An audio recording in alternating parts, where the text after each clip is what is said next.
If you want to connect Asana with Zapier and automate your workflow in just a few minutes, this tutorial is for you. In this video, I'll walk you through the full setup step by step so you can connect the two apps, create a simple Zap, test it, and publish it with confidence. This is a great way to save time, reduce manual work, and keep your projects moving automatically. And if this video helps you out, make sure to hit like and subscribe for more easy software tutorials just like this. Alright, let's jump in. First, go to Zapier in your browser and log into your account. Once you're inside the dashboard, click on Create. This is where Zapier lets you start building new automations from scratch. After that, click on Zap Workflows. This takes you into the workflow builder where you can set up your trigger and action. Next, you'll need to choose your trigger.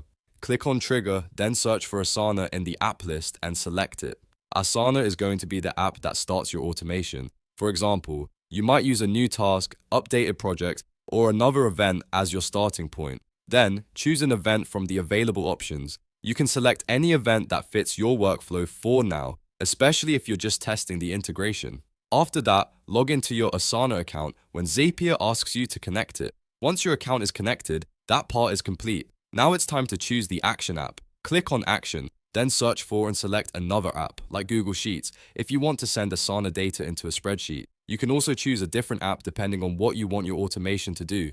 Next, click on Choose an Event and select any action you want to test. This could be adding a row, creating a record, or another task depending on the app you picked. Then log into that second account as well, so Zapier can complete the connection. Once both apps are connected, click on Build It at the top to continue. Zapier will now bring your workflow together, and this is where you can review everything before turning it on. After that, click on Test Run. This is a really important step because it lets you make sure the automation works the way you expect before it goes live. If the test runs successfully, you're almost done. Finally, click on Publish.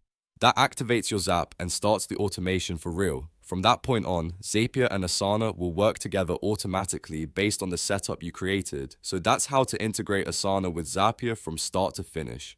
It's a simple process, but it can make a huge difference in how you manage tasks and workflows.